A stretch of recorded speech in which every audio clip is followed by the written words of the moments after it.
de los bolsos que vemos en los almacenes. Entonces, en los almacenes no siempre se ve lo que se diseña o lo que se ve en las pasarelas. Una vez se termina la pasarela, se define qué de esos modelos se pueden producir, qué de eso es, cómo se puede llevar a producción esos modelos, y este grupo de comercial empieza a trabajar alrededor de ellos y crean otras líneas alrededor de ello. En Kenzo también tenían el grupo de 15 personas en el grupo de mujer, 11 personas en el grupo de hombre, y en Kenzo también se trabajan las licencias. Y en el equipo, por ejemplo, de Nina Ricci, que es donde hoy en día estoy trabajando, es un grupo mucho más reducido, somos 13 personas que estamos trabajando tanto desfile como línea comercial, y luego también tenemos algunas licencias. Entonces, al mismo nivel del director artístico está el CEO o el gerente general, que debajo de él están los equipos de marketing y de merchandising, que tienen sus equipos operativos de gerentes de producto, de comerciales, de compradores, de comunicación y prensa, y las tiendas, que es donde se vende el producto final. Entonces, en pocas palabras, la misión del equipo creativo es crear una colección que traiga innovación. ¿Qué es un proceso creativo? Les voy a dar el ejemplo que tuve en Vuitton cuando trabajé para la primavera de 2013. Lo primero que todo, trabaje uno en cualquier marca, tiene que conocer la historia y el DNA de esa marca. Entonces, la marca Louis Vuitton nace como una marca de maletier, como les digo, que crea productos para viaje. Entonces era todo el tema alrededor de los maletines, de estas grandes cajas de madera forradas en esta tela que creó Louis Vuitton.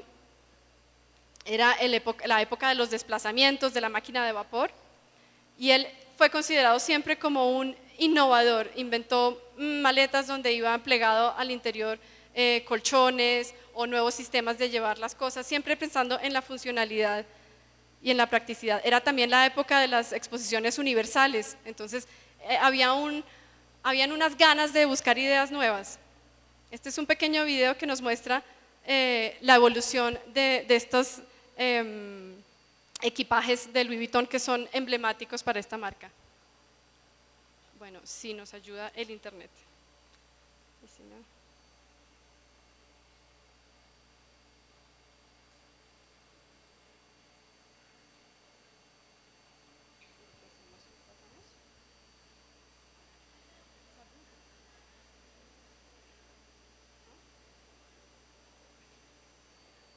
Bueno, vamos a pasar. No, el internet está muy rápido. Eso. Ahí. Bueno, entonces como hablábamos antes, el savoir-faire es la innovación de marcas como Vuitton. Entonces, la innovación, digamos, de Louis Vuitton, las grandes cosas que hizo fue crear la tela damier con la marca, que es la tela que reconocemos con cuadritos, que es esta que vemos a la izquierda, se llama la tela damier, y al otro lado tenemos la tela monogram, que también la inventan y no es en cuero, esto es PVC, es una tela que va con PVC. Entonces esto, obviamente ustedes sabrán, ayuda mucho al tema de producción. Aquí también hay un video que habla sobre el monogram.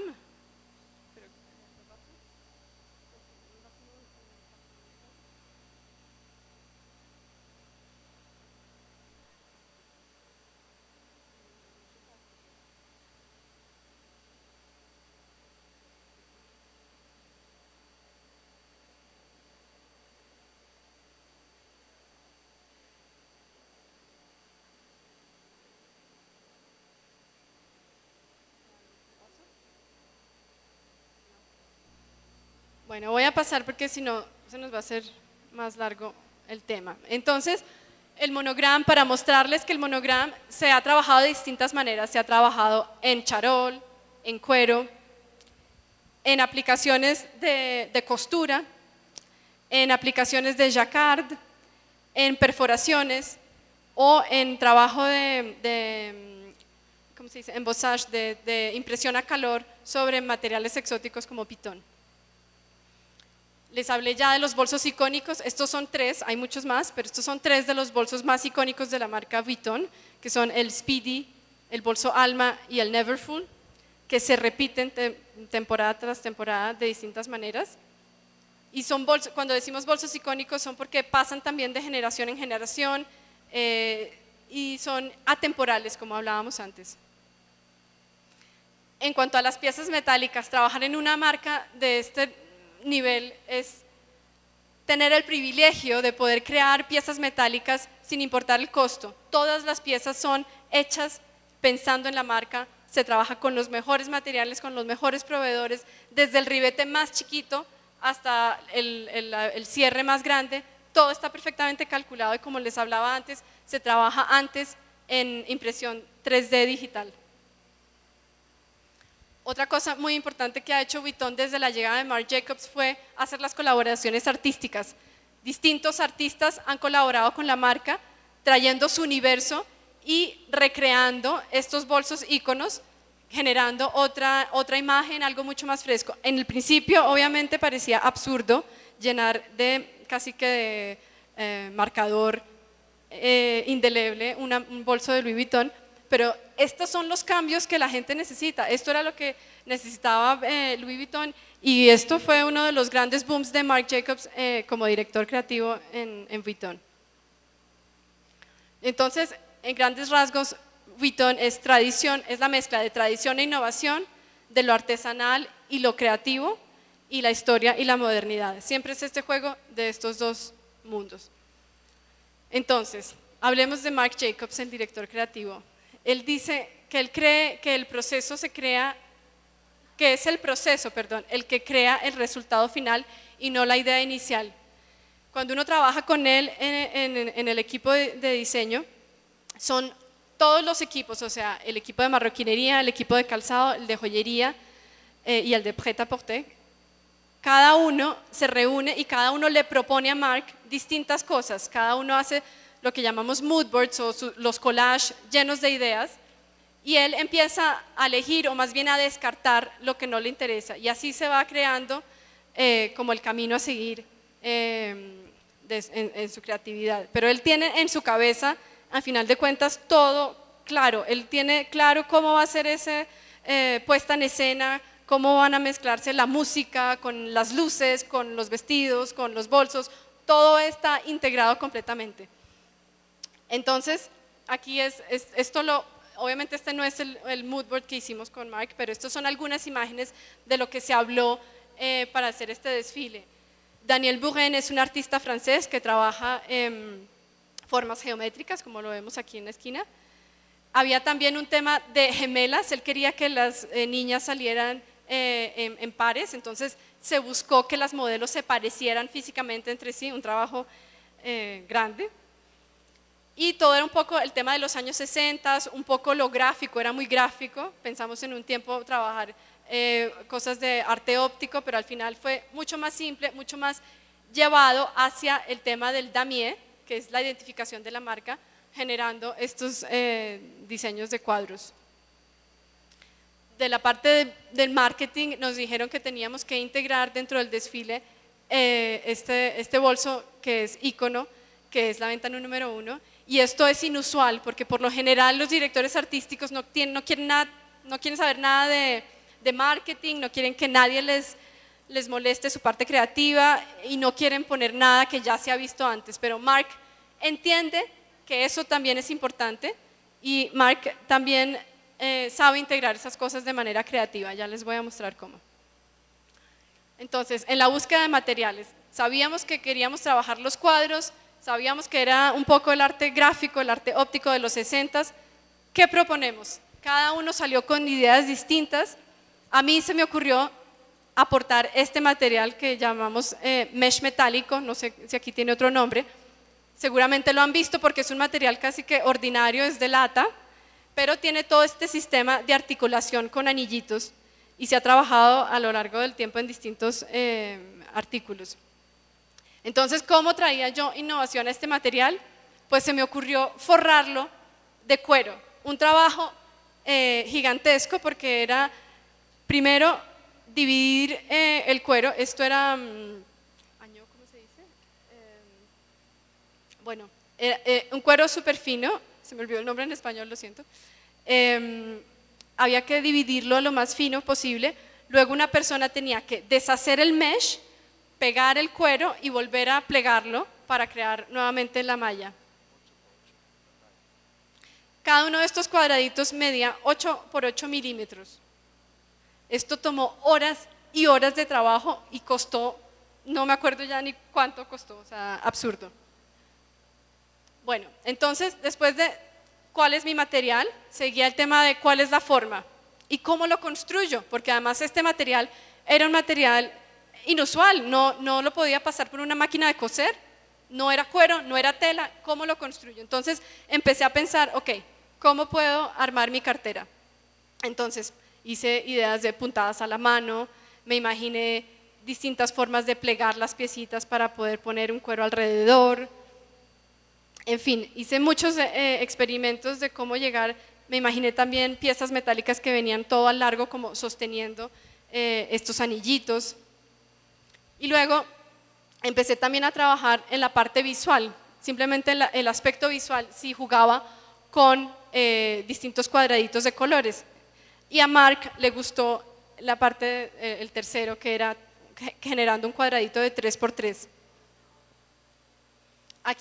Aquí vemos las manos de Mark viendo uno de mis prototipos y aquí me está explicando, porque este fue mi primer prototipo, me está explicando que no le gustaba el borde negro que había alrededor. Me estaba tratando de decir que quería algo que fuera mucho más integrado a la forma, casi que algo más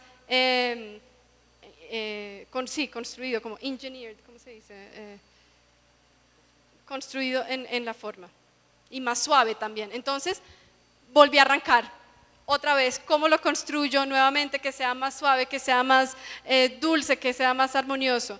Entonces hice varias pruebas, todo esto con trocitos, luego yo se lo llevaba a la persona, a los maestros artesanos, que hay todo un equipo de maestros artesanos. El edificio de Louis Vuitton en París es impresionante, tiene un piso entero donde están las mejores máquinas, todo lo que se puedan imaginar. Y los artesanos, como les digo, los más calificados para hacer lo que uno quiera. Hay luego otro equipo que se llama el equipo de la maqueta, que es la gente con la que se hacen piezas extraordinarias. Ellos son capaces de hacer, por ejemplo, carros, no sé, cosas, lo que se les salga a uno de lo normal. Ellos son solo 4 personas que son encargadas de eso. Y también desarrollé la parte de las piezas metálicas. Entonces, para este desfile desarrollé este cierre que se llamó el fermoir plot, que tenía este cuadradito en el cierre, en el centro, y lo imaginé también con cuadraditos. Bueno, hice varias propuestas hasta que él eligió la que más le convenía con sus diseños. Una vez ya íbamos trabajando distintas formas. Y este es finalmente el diseño que él eligió. Entonces, como pueden ver a la mano derecha, no quería ninguna costura visible. ¿Sí ven? Todo era pegado, todo era súper redondito, súper suave. Todas las fichas técnicas en Vuitton se trabajan a mano.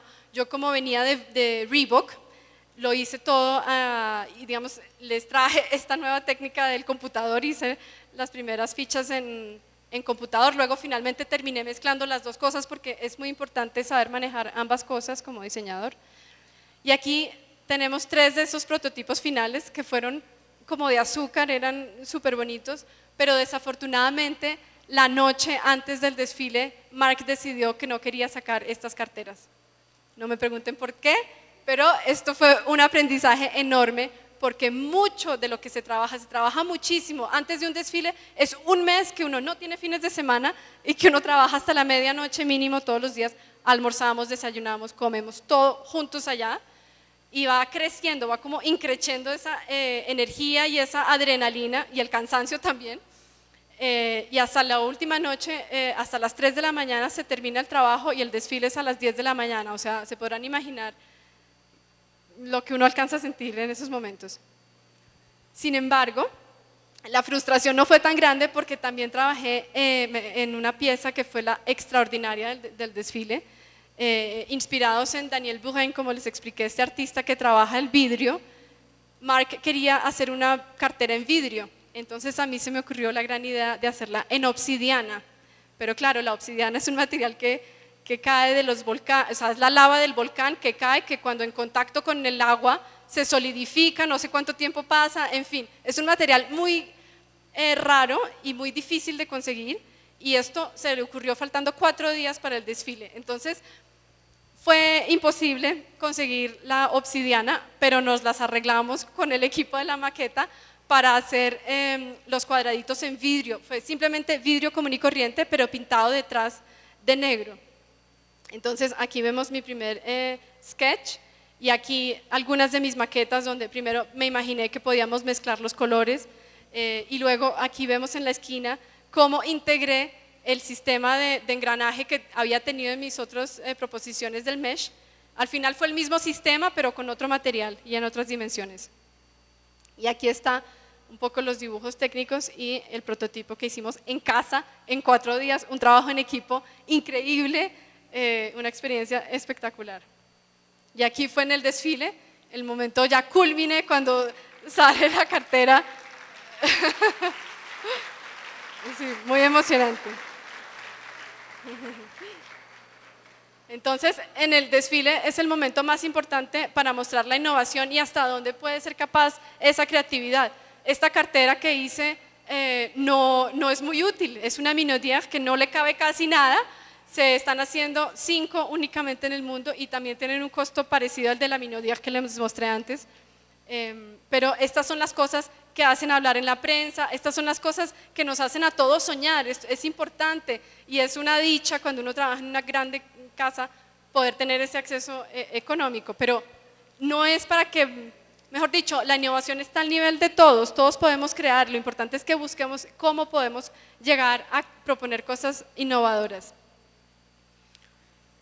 No les he hablado de tendencias, como se han dado cuenta, no sé si tenían esa esperanza que les hablara, pero en realidad cuando uno trabaja en lujo no se fija en las tendencias, porque son las casas de moda las que generan las tendencias.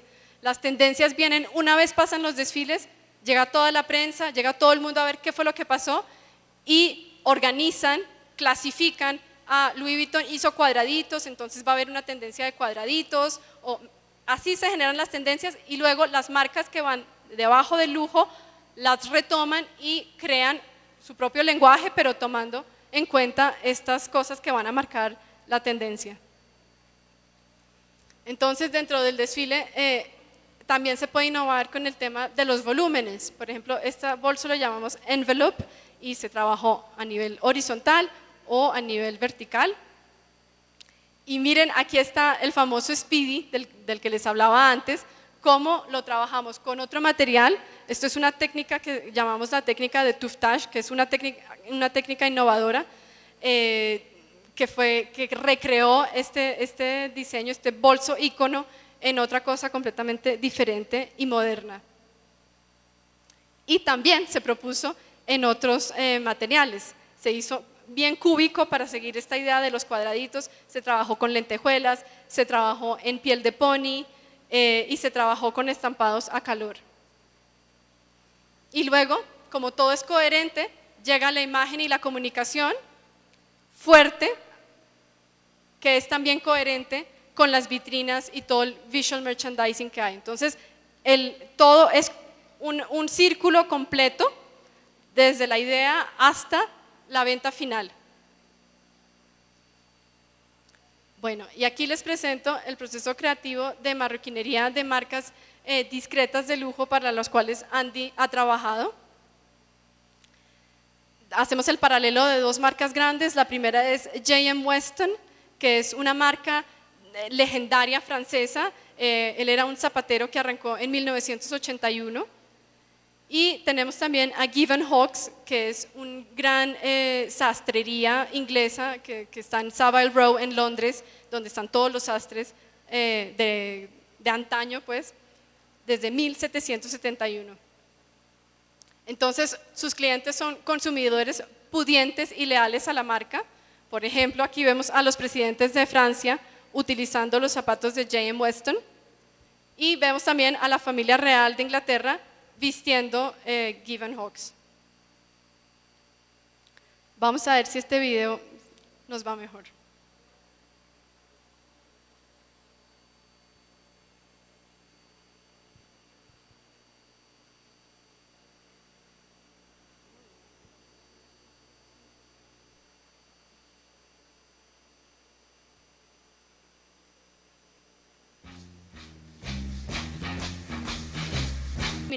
Durante las noches y hacer sus trabajos, sus bordados, sus día a día.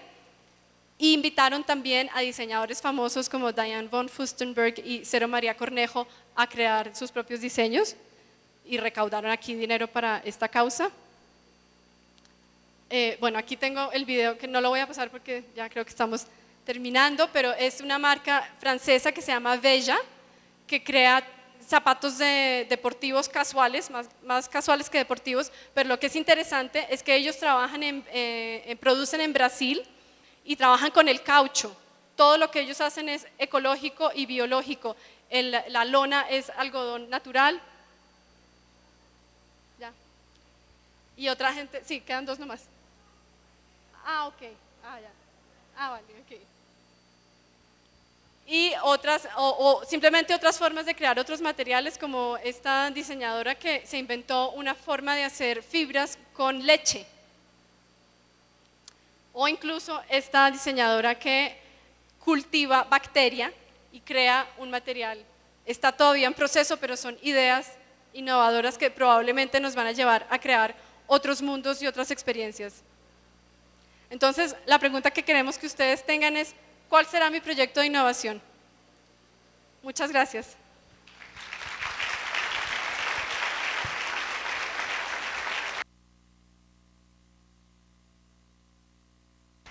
Sí, si tenemos tiempo, ahora sí podemos seguir con preguntas.